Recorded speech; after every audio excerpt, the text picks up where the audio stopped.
Selamat pagi anak-anak nanti semua.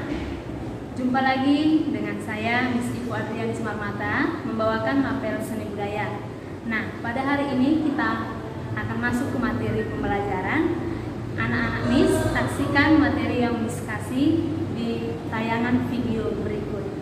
Oke?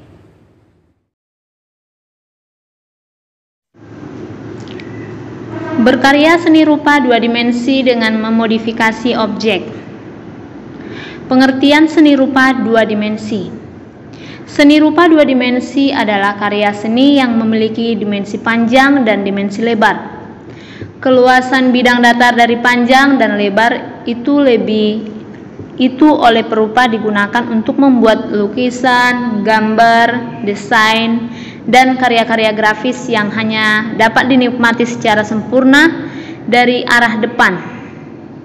Nah, kita di sini memodifikasi karya seni rupa dua dimensi. Kita sudah artikan apa itu pengertian karya seni rupa dua dimensi. Sekarang kita masuk ke bagian tujuan penciptaan.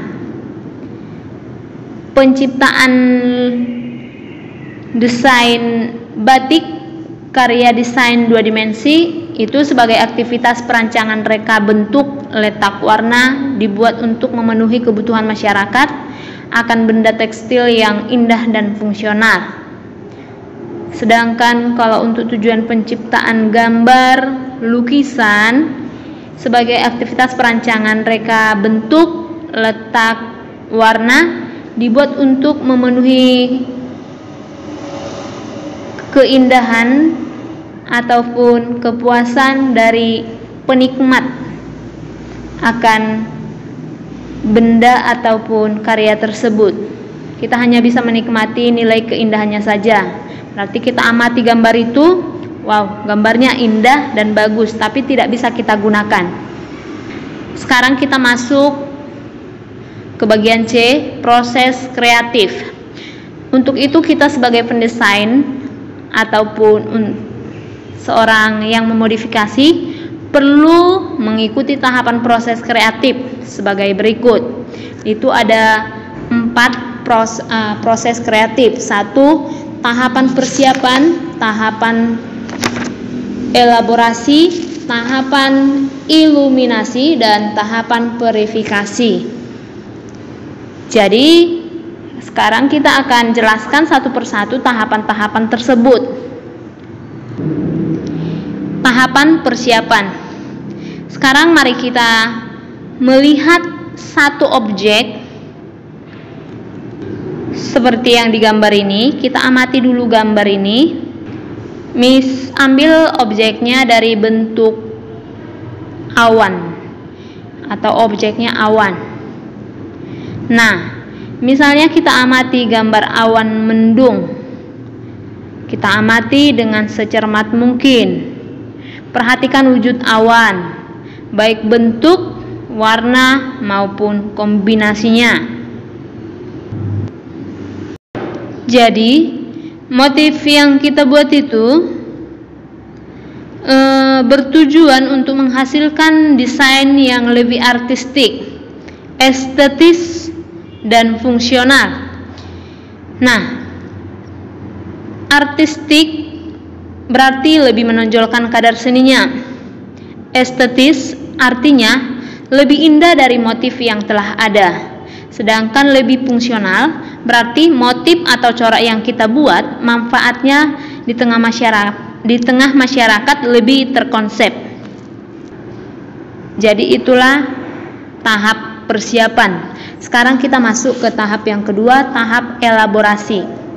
Tahap elaborasi adalah tahap ketika kita menghadapi situasi yang sulit, yaitu mengomunikasikan dan mentransformasikan pengalaman yang implisit ke dalam bentuk yang eksplisit.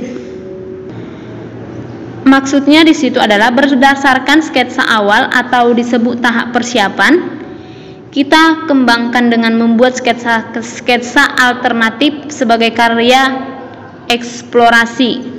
Di tahap elaborasi ini, kita membuat sebuah karya minimal 3 karya sketsa. Karena di tahap elaborasi diperlukan keterampilan ekstra untuk memvisualisasikan unsur-unsur subjektif gagasan desain menjadi bentuk objektif karya desain yang diciptakan.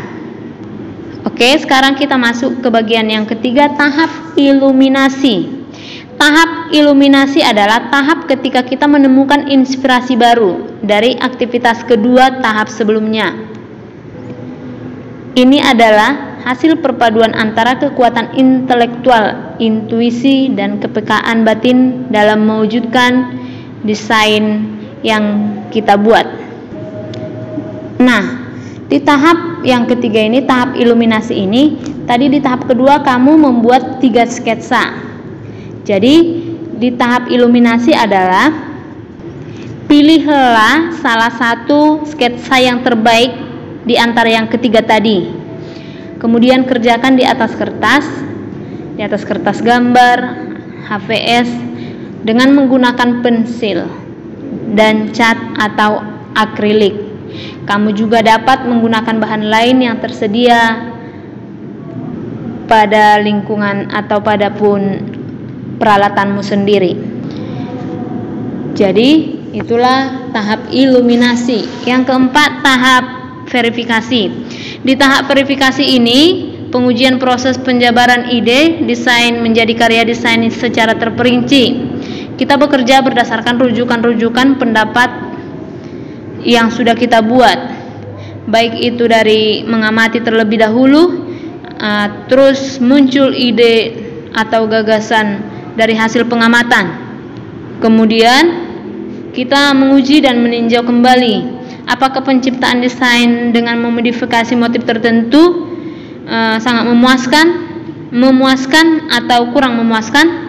Inilah kriteria yang menunjukkan apakah kita berhasil atau kurang berhasil sebagai pendesain yang handal. Jadi kalau di tahap verifikasi itu kita sudah melihat objek yang sudah kita modifikasi yang utuh. Jadi kita bisa membandingkan apakah objek yang kita buat atau karya kita daripada karya sebelumnya lebih indah dan menarik. Jadi itulah proses kreatif di dalam berkarya seni rupa 2 dimensi dengan memodifikasi objek. Perhatikan contoh atau gambar berikut ini.